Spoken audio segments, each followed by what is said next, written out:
Loi portant mobilisation générale, le RENLAC donne sa lecture sur les réquisitions faites par le gouvernement de la transition. Les dernières en date du 7 novembre dernier. Selon son secrétaire exécutif, la nature des personnes ciblées démontre que ces réquisitions ne s'inscrivent nullement dans l'esprit du décret portant mobilisation générale et mise en garde. Vous entendrez Sagado Nakanabo dans ce 20h. À suivre également dans cette édition, la cérémonie officielle de remise des prix de la première édition du hackathon sur la production du pain à base de matières premières locales. Sur 31 candidats, c'est Maurice Tala Karambiri qui est reparti avec le premier prix pour sa production du pain à base de patates à chair orange. Dans un instant, nous serons au pavillon de la créativité du CIAO pour vivre l'ambiance de la cérémonie. Et puis, le collectif des jeunes élèves et étudiants du Burkina a fait salle comble au Palais de la Culture Jean-Pierre Guingané ce samedi à la faveur des meetings de soutien à la transition, mais aussi à l'ensemble des forces engagées dans la reconquête de l'intégrité du territoire national. Bonsoir, merci de nous suivre. Loi portant mobilisation générale, le RENLAC dénonce le caractère injuste et arbitraire des réquisitions. Dans une déclaration, il décrit la nature des personnes ciblées qui, pour la plupart, sont des journalistes, des hommes politiques et des leaders d'opinion émettant des critiques vis-à-vis du régime Traoré. Le RENLAC déplore l'attitude des autorités de la transition qui, selon lui, ne s'inscrit nullement dans l'esprit du décret portant mobilisation générale et mise en garde. Son secrétaire exécutif Sagado Nakanabo s'exprime dans ce reportage que nous propose Yassine Sawadgo.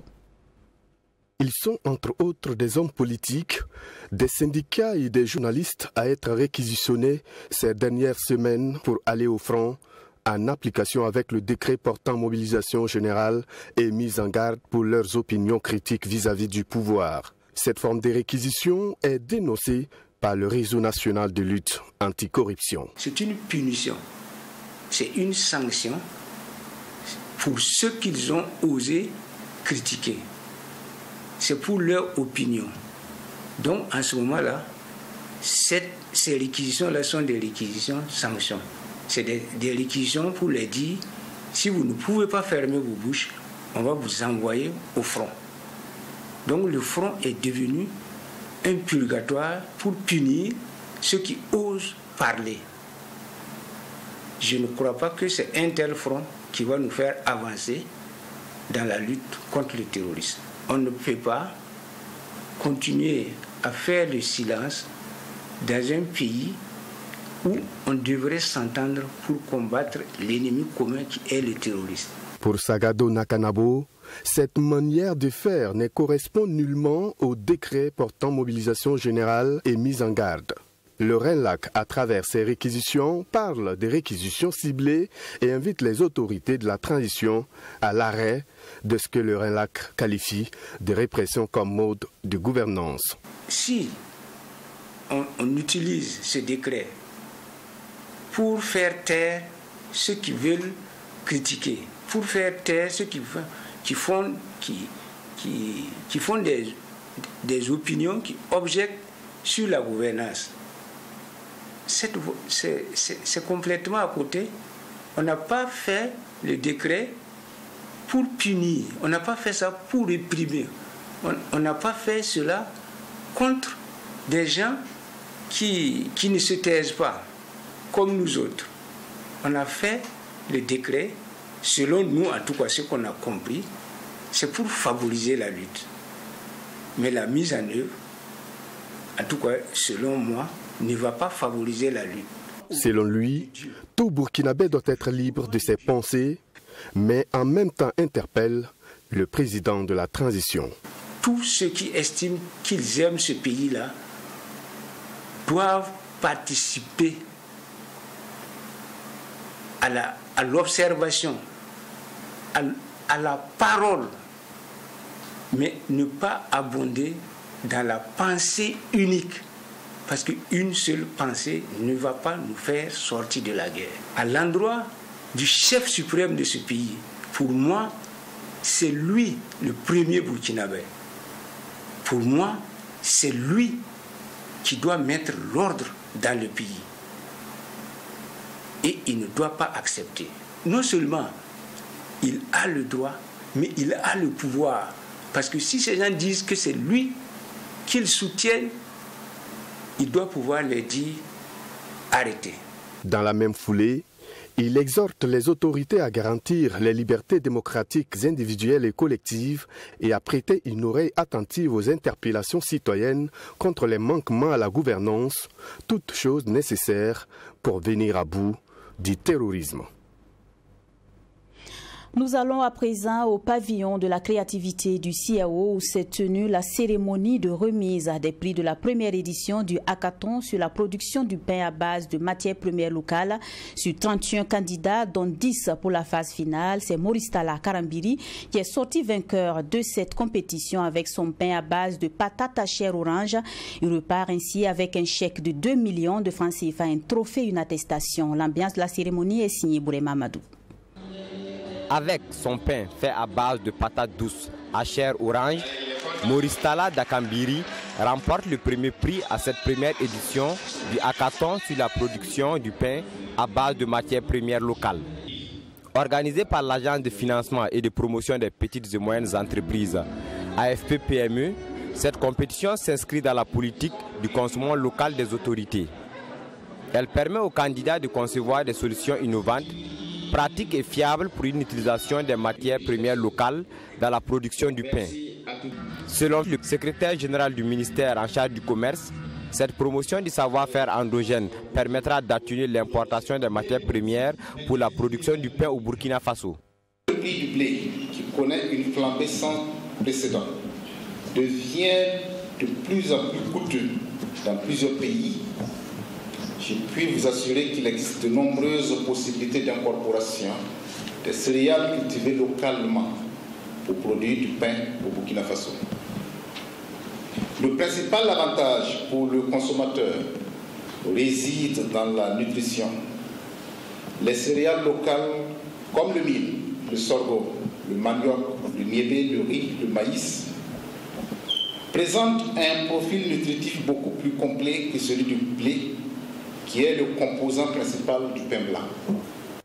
À travers ce concours, l'AFP-PME veut apporter sa contribution à la promotion des hommes et femmes exerçant dans les métiers de bouche. Les 10 finalistes de cette édition ont pu exposer leurs productions en matière de pain fait à base de produits locaux. Pour le premier responsable de l'Agence de financement et de promotion des petites et moyennes entreprises, Issa Traoré, toutes ces innovations des candidats démontrent que le Burkina Faso est sur le bon chemin pour la consommation locale. En contribuant ainsi à réinventer le pain, en le rendant beaucoup plus local, endogène, nous pensons que nous allons trouver des solutions, n'est-ce pas, pour l'alimentation de nos populations et partant créer des modèles économiques permettant, n'est-ce pas, à des jeunes entrepreneurs de pouvoir créer des entreprises, pouvoir les faire développer, partant créant de l'emploi, la recherche et la croissance économique pour le Burkina Faso. Après plus de 10 ans dans le domaine de la pâtisserie, Moristala Dakambiri voit aujourd'hui son travail récompensé. Il repart avec un chèque d'une valeur de 2 millions, une attestation et le trophée. Le lauréat du jour ne cache pas sa satisfaction. Il compte injecter l'argent reçu dans son entreprise pour davantage booster sa production. J'ai souscrit avec mon entreprise, VNM Star Industries, une entreprise que j'ai créée en juillet. J'ai même le numéro IFI et autres. Mais j'avais des difficultés à acquérir certains matériels, vu que dans ce domaine, les matériels de base sont excessivement coûteux. Donc souvent, ce n'est pas facile. Donc ce prix va vraiment me permettre de pouvoir m'installer dans mon propre compte. Donc le message que j'ai à lancer, c'est dire aux consommateurs de pain de se préparer. Il y a une entreprise qui vient, qui va vraiment les permettre de pouvoir consommer des pains du pays. Les prix de cette première édition du hackathon sur la production du pain à base de matières premières locales vont de 500 000 à 2 millions de francs CFA. En plus des 3 prix officiels, 2 prix spéciaux ont été offerts. Ce sont le prix spécial recette des jeunes filles et le prix des personnes vivant avec un handicap ou personnes déplacées internes. Nous restons avec Bourema Madou qui nous amène cette fois-ci à l'ENAM, l'engagement diplomatique entre conquête de souveraineté des États et réalité géopolitique, un thème qui était au cœur de la 3e grande conférence de l'École nationale d'administration et de magistrature. Le ministre d'État, ministre chargé de la fonction publique, le conférencier du jour, a expliqué les choix diplomatiques du Burkina Faso et celui des États en quête d'une véritable souveraineté dans un contexte marqué par la crise sécuritaire. Bassol Mabazi avait à ses côtés le chargé de mission du ministère en charge des Affaires étrangères, par ailleurs ancien ministre de l'Information et de la Communication, Alain-Edouard Traoré. Suivant. On ne va pas nous la donner gratuitement.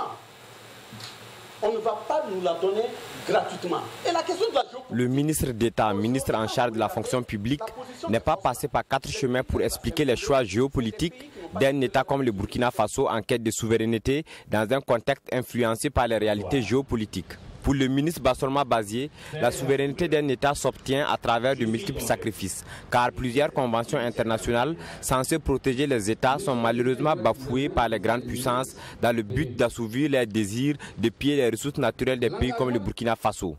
Le Burkina Faso a donc fait l'option de lutter pour sa souveraineté. Les mêmes conventions devaient protéger le pays. Un pays qui dit « je vais aller véritablement me rendre indépendant », chercher mon partenariat pour pouvoir me développer. Ça aussi, ça devient un problème. Quand je dis ça devient un problème là, toutes les décisions qui ont été prises aujourd'hui, dans notre temps, avec le capitaine en tête, ceux qui sont en face là, je le dis, je le répète, ce n'est pas des enfants de cœur. Je répète, ce n'est pas des enfants de cœur. Et de ce point de vue, s'ils arrivent à mettre la main sur l'équipe dirigeante, voilà pourquoi je dis que ce n'est pas une question de temps. Les décisions qu'on prend là, ce n'est pas parce que c'est le moment qu'on les prend. On les prend parce que les dirigeants ont décidé dans cette période de dire si nous allons mourir, nous allons mourir. Mais il faut qu'on meure utile pour que notre peuple puisse vivre. C'est tout. Au cours de cette conférence, le ministre d'État avait à ses côtés le chargé de mission du ministère en charge des Affaires étrangères.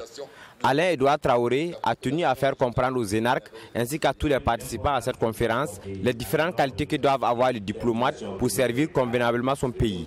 Pour lui, la souveraineté politique vaut par les actes et les engagements. On est un pays qui n'est pas puissant dans le sens militaire ou économique du monde. Nous devons adopter une diplomatie conséquente. J'ai dit, aujourd'hui, il ne faut pas accepter de pression vis-à-vis de qui que ce soit. Il nous faut simplement nous baser sur le contexte international pour tirer notre épingle du jeu. Parce que notre pays a besoin de nos ressources, nos populations ont besoin de nos ressources et nos populations attendent de nos gouvernants que l'essentiel des richesses de cette nation puisse être exploité et pour leurs bénéfices. Cette conférence se tient autour du thème « L'engagement diplomatique entre conquête de souveraineté des États et réalité géopolitique ». Pour Dr Jacob Yarabachula, directeur général de l'École nationale d'administration et de magistrature ENAM, c'est un cadre qui va permettre aux énarques de se positionner comme de véritables serviteurs du Burkina Faso. Les grandes conférences de l'ENAM, c'est un concept qui doit amener les élèves à apprendre autrement et à se questionner régulièrement sur les grandes problématiques de notre nation. Si vous devez aller servir ce pays, où que vous soyez, si vous n'êtes pas imprégné de certaines problématiques, comment vous allez être beaucoup efficace? Donc nous avons pensé qu'ici à l'ENAM, il faut convoquer les questions sociétales, les questions d'actualité pour les débattre sans tabou. Troisième du genre, cette conférence est organisée dans le cadre des grandes conférences de l'ENAM 2023. Elle demande de la volonté de l'ENAM à se positionner comme une institution d'impulsion des changements qualitatifs des comportements individuels et collectifs pour une modernisation de l'administration et une refondation de la société burkinabé.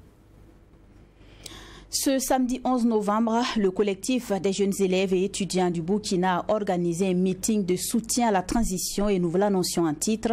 Le collectif a fait salle comble à la Maison de la Culture Jean-Pierre Guingané.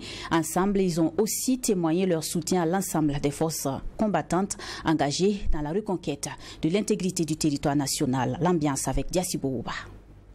Nous demandons également au président Dans un élan de solidarité, en cette période où l'appel à l'effort de paix doit être entendu par tous, les élèves et étudiants du Burkina Faso n'ont pas voulu rester en marge.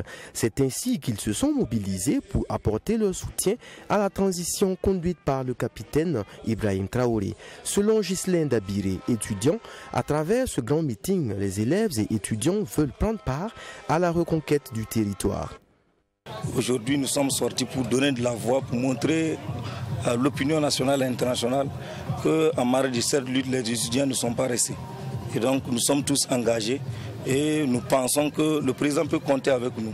Les VDP, les forces de l'ordre qui sont au front, ils peuvent compter avec nos prières, ils peuvent compter avec notre engagement, quelle que soit la forme, parce que nous sommes conscients de nos camarades qui sont déjà avec eux. Et si tout va bien, et si le président nous appelle, nous pensons que nous allons répondre pour renforcer les rangs. À maintes fois, nous avons toujours entendu parler des soupçons, des divisions, nous avons entendu de la manipulation et nous voulons appeler notre jeunesse à faire la différence, à montrer que le Burkina de demain qui nous est réservé, nous méritons ce Burkina-là. Et personne ne doit douter de notre capacité à l'acquérir si toutefois notre tour arrivait. Lors de ce meeting, les représentants des élèves et étudiants ont également demandé aux autorités de la transition une mise en place rapide d'un système éducatif plus professionnel et pratique. Selon Ghislain Dabiré, le système éducatif actuel n'est pas adapté à nos réalités et ne favorise pas l'essor de l'économie du pays.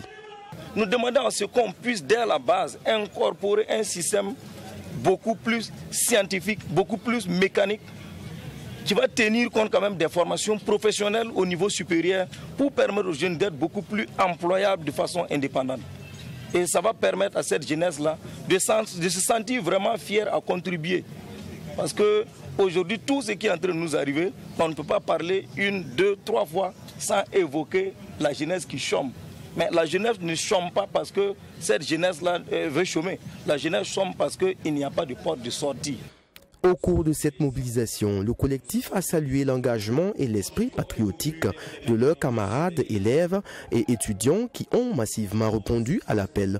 Le collectif a par ailleurs invité l'ensemble des étudiants et élèves à faire preuve de vigilance et à ne surtout pas se laisser manipuler en cette période où le monde estudiantin et scolaire est touché par la crise sécuritaire.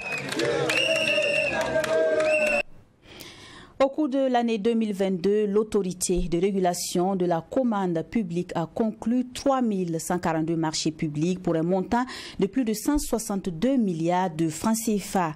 Les premiers responsables ont dressé le bilan face à la presse ce vendredi, occasion pour revenir également sur les activités menées au cours des 3 dernières années et il ressort que les orientations prises par le gouvernement en réponse au contexte national difficile marqué par l'insécurité ont impacté la dépense publique. On en parle avec Sanata Siri.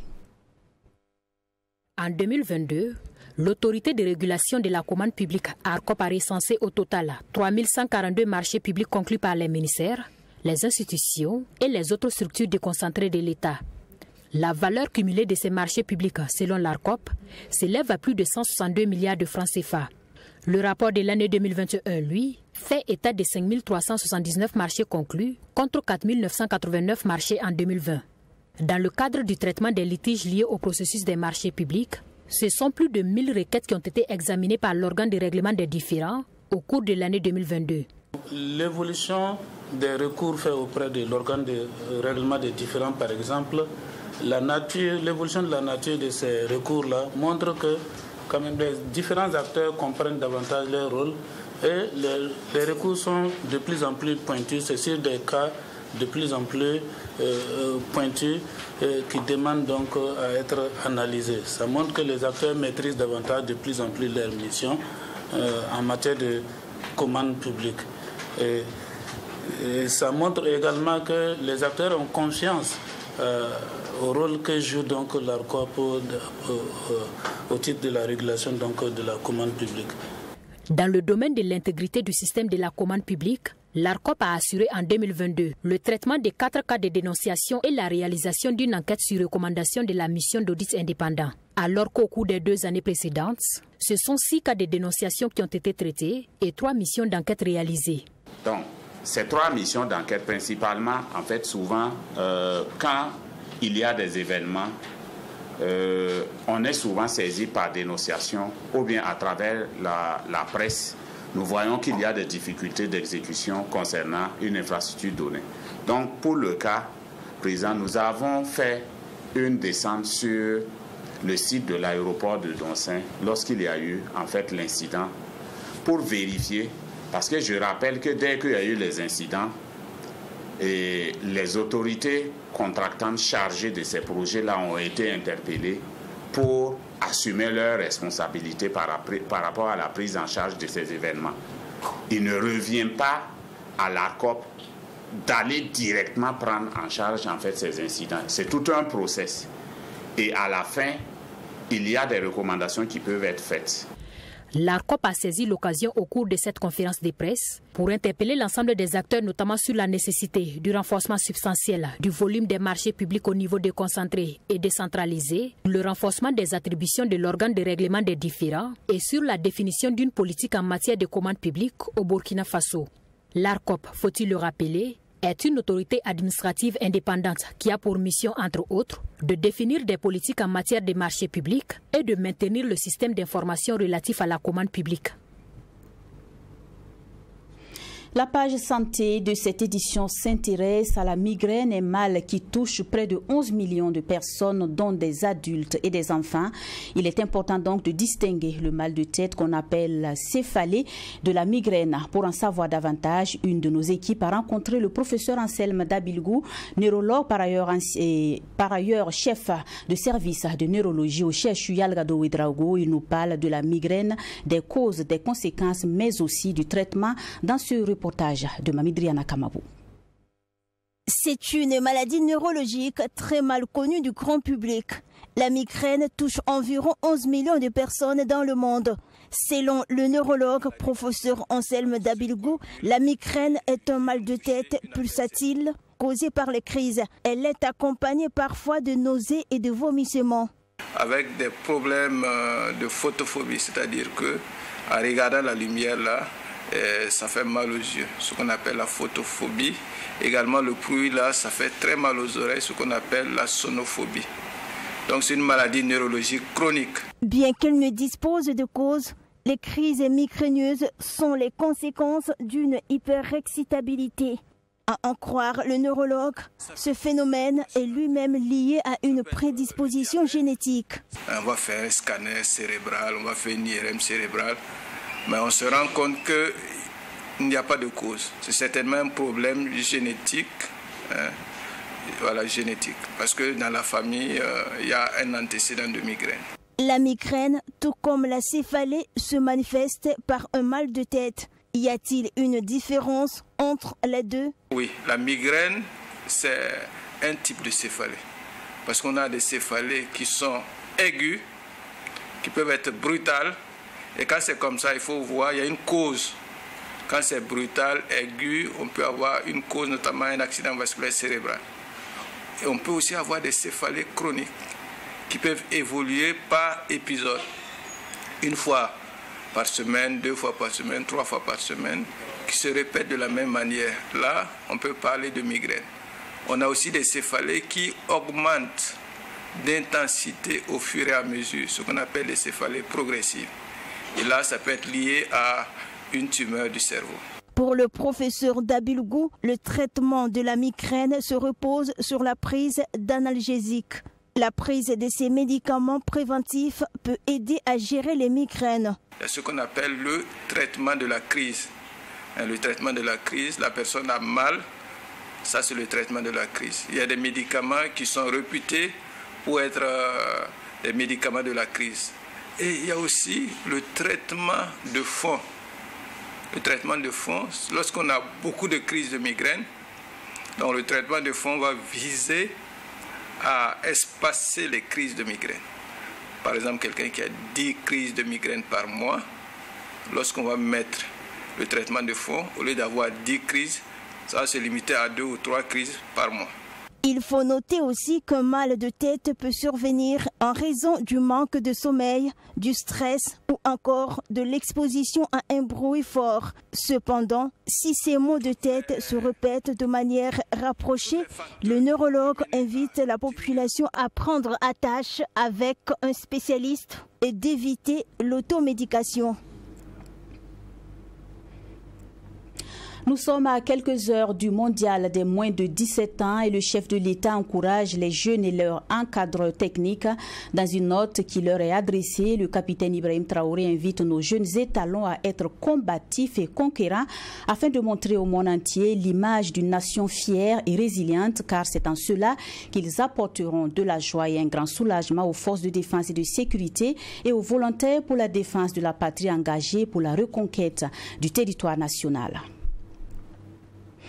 Bon courage et bonne chance à nos étalons U17 et nous poursuivons avec l'actualité hors de chez nous au Libéria. Ce sont les élections présidentielles. Au-delà du second tour, le pays fait face à son avenir. L'ancien vice-président de la République Joseph Boakai et le président sortant Georges Weah sont sur le terrain pour convaincre les électeurs de la pertinence de leurs projets de société respectifs. Candidat malheureux en 2017, Joseph Boakai veut prendre sa revanche cette année. Suivons.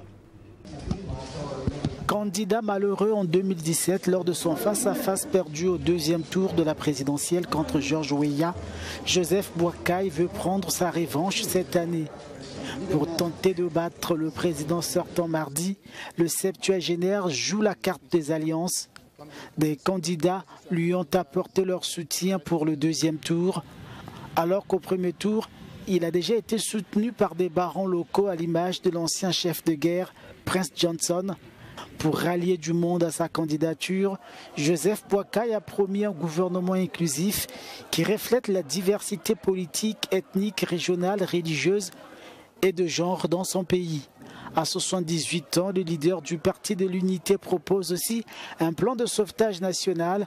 Il s'articule autour de l'amélioration des infrastructures et du climat des affaires, alors qu'il s'était largement incliné il y a 6 ans, obtenant 28,76% au premier tour et 38% au second. Il talonne cette fois le président sortant, les deux ayant obtenu environ 43% des voix. Bonne nouvelle au Gabon, la Banque africaine de développement lève ses sanctions imposées après le coup d'État du 30 août dernier. L'annonce a été faite par le ministre gabonais de l'économie. Reportage. La Banque africaine de développement a décidé de lever le 6 novembre les sanctions financières imposées au Gabon après le coup d'État du 30 août qui a renversé le régime d'Ali Bongo Ondimba. L'annonce a été faite par le ministre gabonais de l'économie jeudi. La décision est intervenue après des négociations entre l'institution bancaire continentale et les autorités gabonaises. Marrakech, Libreville et Brazzaville, fin octobre, des rounds de négociations ont été nécessaires pour dissiper les zones d'ombre. Le Gabon s'engageait dans la capitale congolaise au plus haut niveau à assurer ses arriérés de paiement auprès de l'institution panafricaine, relançant dans la foulée sa coopération avec la BAD. Au Gabon, la Banque africaine de développement finance un important projet d'adduction d'eau dans plusieurs villes. Dans Libreville, la capitale, la BAD devient la première institution à lever les sanctions infligées au Gabon depuis le coup d'État contre Ali Bongo il y a un peu plus de 2 mois.